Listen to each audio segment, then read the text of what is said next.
Terima kasih atas sambutan hangatnya di Penida Official. Saya siap menyajikan berita atau informasi terkini dan aktual untuk Anda.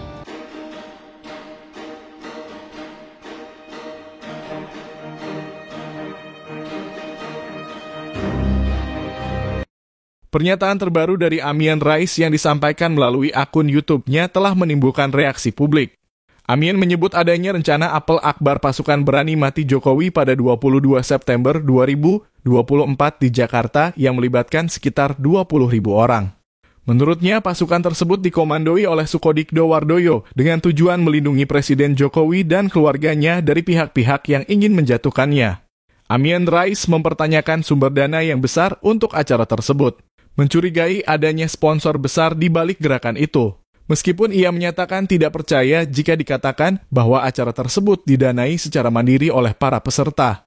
Selain itu, Amin Rais memprediksi bahwa Jokowi akan lengser pada 20 Oktober 2024 dan menyatakan bahwa pengaruh Jokowi di panggung politik nasional akan memudar setelahnya.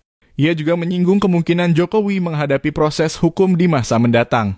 Amin pun menilai bahwa situasi politik Jokowi saat ini semakin sulit dengan banyaknya tekanan dan ketidakpastian, termasuk kemungkinan Jokowi melakukan tindakan yang disebutnya sebagai politik bumi hangus. Gibran, putra Jokowi, juga dinilai tidak akan membawa pengaruh signifikan dalam dinamika politik ke depan.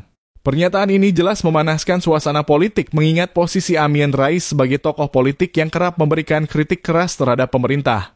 Amin Rais kembali mengeluarkan pernyataan kontroversial terkait Presiden Jokowi, kali ini melibatkan kritik terhadap putra-putranya, Gibran dan Kaesang. Ia menyinggung keterlibatan Gibran dalam pemerintahan dan mencemooh pengalaman bisnisnya yang gagal.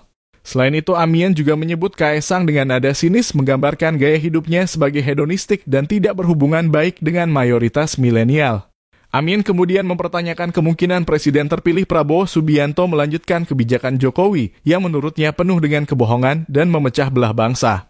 Ia bahkan menuduh Jokowi sebagai pecinta PKI mengacu pada Kepres nomor 17 tahun 2022 yang disebutnya sebagai permintaan maaf kepada PKI.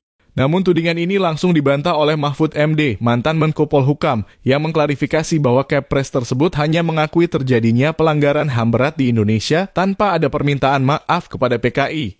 Mahfud menegaskan bahwa keputusan tersebut berasal dari rekomendasi Komnas HAM dan apresiasi terhadap langkah tersebut diberikan oleh Dewan HAM PBB.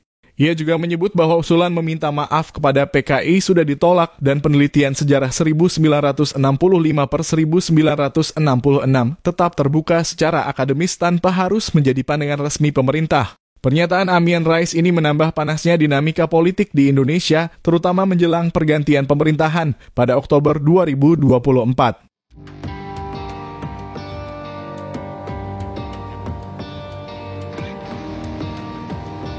Sekian berita yang dapat kami sampaikan hari ini. Sampai jumpa pada waktu berikutnya dan berita selanjutnya.